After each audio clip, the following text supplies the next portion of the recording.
Hi, it's me, Doug. I love the Olympics, and welcome back to our continued series breaking down all the news, events, and drama leading up to LA28.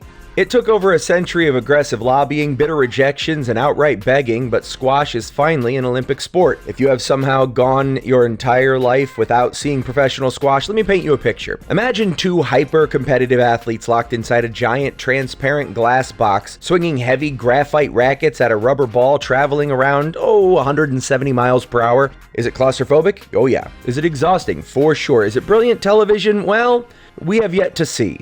Historically, this game started exactly where it looks like it belongs, in an 18th century London debtors' prison, specifically the notorious Fleet Prison. Inmates, desperate for a way to pass the time and keep warm in the damp English winters, started hitting a stiff ball against the towering stone walls of the prison yard with crude rackets.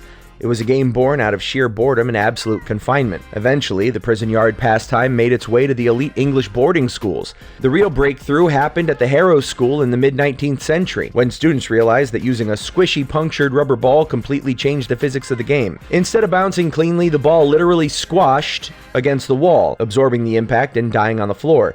This single modification slowed the ball down just enough to turn the game from a test of raw swinging power to an agonizing lung-burning test of cardiovascular endurance. Boom.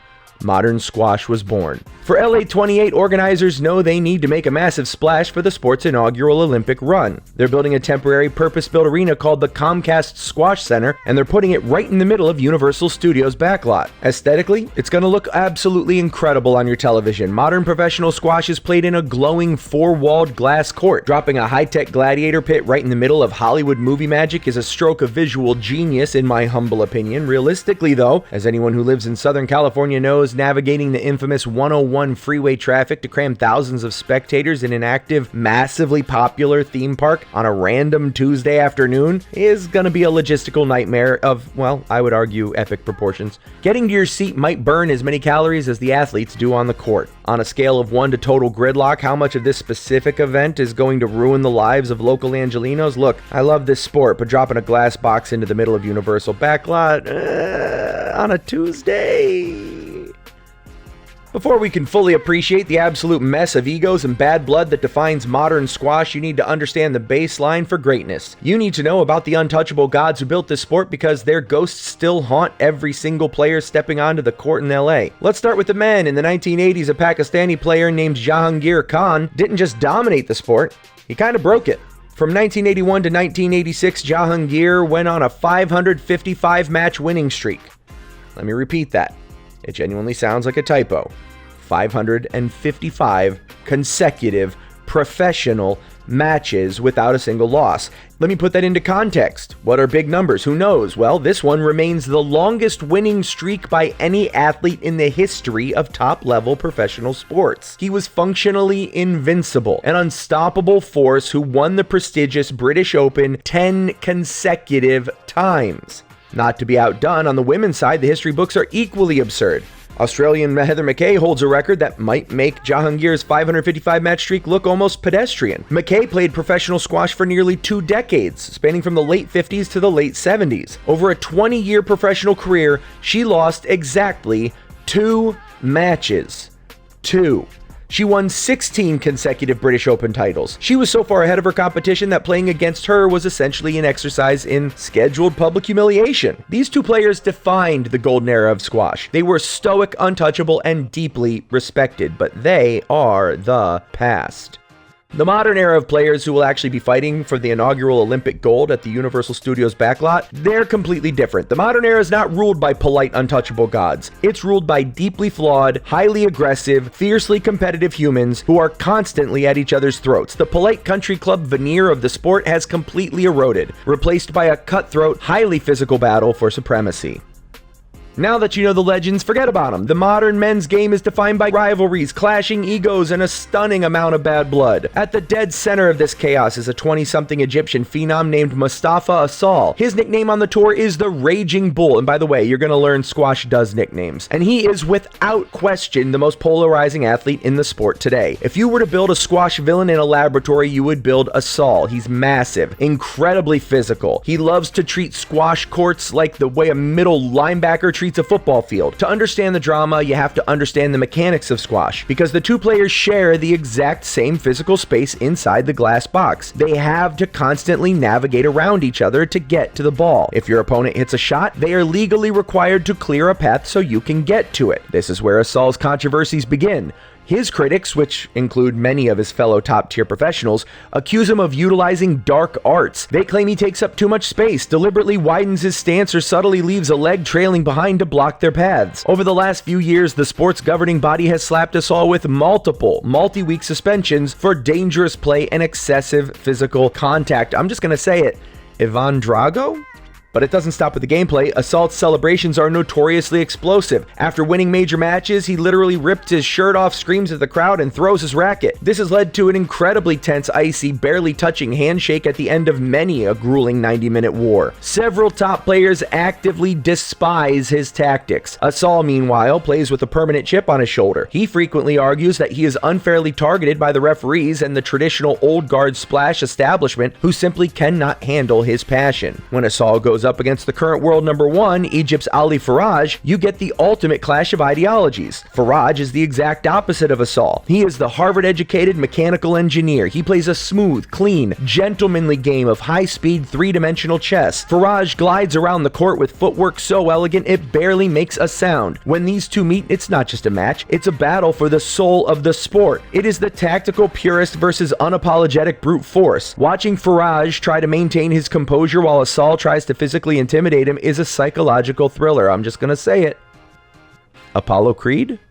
And then you throw New Zealand's Paul Call into the mixer. Call is affectionately known as Superman, and for good reason. His game does not rely on Egyptian trickery or finesse. It relies on agonizing, lung-bursting physical endurance. He will literally dive face first across the hardwood, scrape his knees, and bleed on the floor just to return a ball. I'm just gonna say it. Rocky Balboa? Call also carries a massive chip on his shoulder. He's one of the only non-Egyptians trying to break an absolute monopoly at the top of the men's game. He is the ultimate outsider. When Call and Asal play each other, it stops being a game of squash and turns into a brutal, claustrophobic war of attrition. They will lock themselves in a glass box and run each other into the ground until one of their bodies simply gives up. When the LA28 Games begins, the refereeing standards are going to be under a massive global microscope, watching Asal try to navigate those strict Olympic rules without getting penalized, while Faraj and Call try to goad him on into making a fatal mistake. It's gonna be unmissable television. I'm supposed to be an impartial host, but it forces me to choose. Whose side of this rivalry am I actually on? I gotta admit it, I'm fully on the side of the Raging Bull. For TV sakes, for popularity sakes, for marketing sakes, in a polite country club sport, you need a villain who rips his shirt off to make it good TV. I'm taking the brute force over the Harvard degree any day. If you think the men's tour is chaotic, the women's tour is currently engaged in a bitter, high-stakes civil war for the absolute soul of Egyptian squash. For the last decade, the sport has been ruled by one woman, Nour El Sherbini. Her nickname is the Warrior Princess. God, they're good at nicknames. Which honestly feels a little too polite for how efficiently she dismantles her opponents. She won her first world championship at age 20 and has spent the better part of the last 10 years making the rest of the professionals look, well, like they're moving in slow motion. She is the established, undisputed queen of the glass box. But heavy is the head that wears the crown, especially when the other person trying to take it from you is Nouran Gohar. Gohar's nickname on the tour is the Terminator, not nearly as good as what I would call her, Go Hard. In a sport where finesse, delicate drop shots, and tactical footwork are highly valued, Gohar simply chooses violence. She hits the rubber ball with a punishing, ferocious pace that genuinely terrifies the people trapped in the court with her. Every single time Sherbini and Gohar meet in a final, it stops being a standard athletic competition and turns into a deeply personal, psychological dogfight. It is the established monarch trying to fend off a heavily armed insurgent. When LA28 rolls around, the women's gold medal match is highly favored to feature these two women trying to completely destroy each other on international television. So, where do the inaugural Olympic medals actually go? On the men's side, it's going to be a bloodbath between Asal, Faraj, and Call. If Mustafa Asal can somehow manage his infamous temper and avoid getting penalized by Olympic referees, who will likely tolerate zero nonsense, his sheer brute force could bully its way to the top of the podium. But Ali Faraj's tactical brilliance and emotional control make him the smartest bet for the first ever men's Olympic gold. On the women's side, placing a bet against Egyptians taking gold is basically throwing your money into the ocean, but every Olympic event needs a hometown hero, and squash is delivering the ultimate dark horse. America's Amanda Sobey. Sobey's the most successful American squash player in the history of the sport, but her story is not just about winning, it's about refusing to quit. She has battled back from not one, but multiple ruptured Achilles tendons. In professional squash, in professional any sport, but in professional squash, a game that requires you to constantly explode off your feet and change direction in milliseconds, an Achilles rupture is usually an instant career death sentence. To tear it multiple times and come back is unthinkable. Yet Sobey clawed her way back to the top of the world rankings through pure stubborn willpower. By the time the 28 games begin, she will be fighting for an inaugural medal on her literal home soil. If she makes a deep run into the medal rounds, the crowd energy for her inside that Universal Studios arena is gonna be absolutely deafening. Or maybe like 20 people will show up. We'll find out. She's the ultimate American underdog story just waiting to happen. If you're still on the fence about whether you should dedicate your time to watching a sport you've never paid attention to, let me make the pitch. You absolutely have to watch the squash quarterfinals and beyond. First, the sheer terrifying speed of the game. A professional squash ball, once it gets hot from being hit repeatedly, yes, it speeds up while the rally goes on, can travel at speeds exceeding 170 miles per hour. The reaction time required to even see the ball, let alone return it, practically superhuman. Second, the physical toll is staggering. These athletes are burning over 1,000 calories an hour. The Olympic broadcast will almost certainly feature live on-screen heart rate monitors for the players. You're gonna sit comfortably on your couch and watch these humans sustain heart rates of 190 beats per minute for an hour straight, all while trying to execute millimeter-perfect shots in a high-speed, transparent sauna. As legendary coach Malcolm Wilstrup said, squash is a physical, mental, and emotional examination, and that's totally true. You are watching two people lock themselves in a box to see whose body and mind break first. It is exhausting, claustrophobic combat, and it is going to translate beautifully, in my opinion, to television. Could I survive 1 minute in that glass box? 1 minute? Absolutely not. I'd pull a hamstring trying to get out of the way of that rubber ball. I'd pull a hamstring walking to the court. I'm not the guy you ask, but I would certainly pass out from the humidity. So there you have it. That's your primer. The 100-year wait for Olympic squash is over. I promise you, once you watch your first 5-game marathon, you're going to be hooked. Try not to let this brand new event completely, squash your productivity in 28. Thanks for hanging out. Remember, this is just one piece of our massive 117-part series covering every single sport coming to Los Angeles. Hit that like button and subscribe so you don't miss next week's deep dive. But before you go, I want to hear from you down in the comments. In a sport this aggressive, whose side are you on? Do you respect Asal's unapologetic do whatever it takes brute force? Or do you prefer Ali Faraj's clean, tactical sportsmanship? Let me know who you're rooting for. I'll pick my favorite answers and read the top ones in the next video. See you then. Bye.